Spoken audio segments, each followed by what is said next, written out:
तरीकत के तमाम शजरे हज़रत अली करमुल्लाह वजह तो शुरू होते हैं।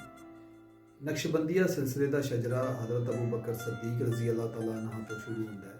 लेकिन अमूमन जितने भी सलासल दुनिया के अंदर पाए जाते हैं उन्होंने इब्तदाई जड़े ना हजूर नबी करीम सल्लल्लाहु अलैहि वसल्लम तो बाद हज़रत अली करमुल्लाह वजह करीम तो ही शुरू होता है।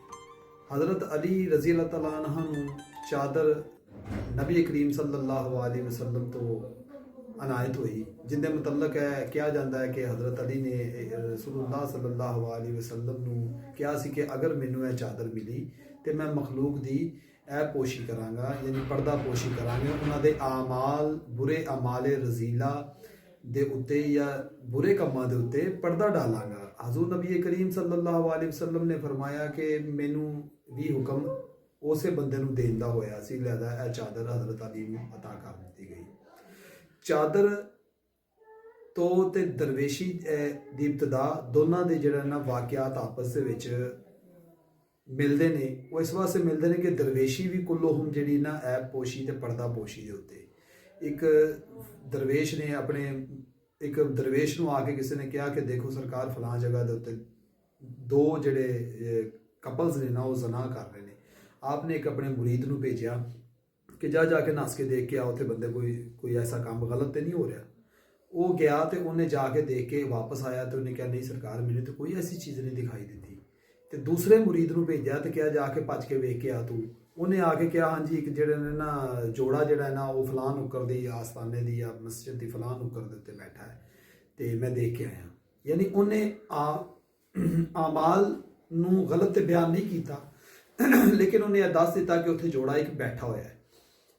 तो उस दरवेश ने उस वलीए कामल ने वो जड़ा मुरीद पहले भेजा जिन्होंने यह गल कही सी कि जिन्हें आके यह जवाब दिता कि कोई भी जड़ा ना मैं ऐसो यहो जिहा काम नहीं देखा, उन्होंने खिलाफत तो सरफराज फरमाया तो यह गल कही कि तू वाकई ही दरवेश हो चुके हैं क्योंकि तेरी निगाह के अंदर गुनाह जड़े ना मखलूक दे खत्म हो गए हैं कि अगर गुनाह हो भी रहा तेन दिखाई नहीं दे रहा। तो सानू भी चाहिए है कि असी किसी दे जासूसी इस्लाम के अंदर हराम है, हदीस के अंदर आया कि किसी की टो ना लगाइए सवाए जंग की सूरत चो, बाकी तमाम सूरतों जासूसी हराम है, गलत है। इखलाक अपने नूं सवारन वास्ते इखलाक नूं इखलाक नबवी के मुताबिक करने वास्ते बहुत ज़रूरी है कि असी किसी के गुनाहां दी बुरे आमाल दी आमाले रजीला ने जेड़े या कोई इहो जे मामलात ने कमज़ोर ने इंसानी दर्जे तो उन्हां दी टोह ना लाइए। अगर सानू किसी का इलम पता चल जाए कि यह बंदा किसी चीज़ बुराई के अंदर मुलवस है तो उनकी मजीद अशात ना करिए, लोगों को ना दसीए कि बंदा जड़ा ना इस गुनाह के मुलवस है। तो जितना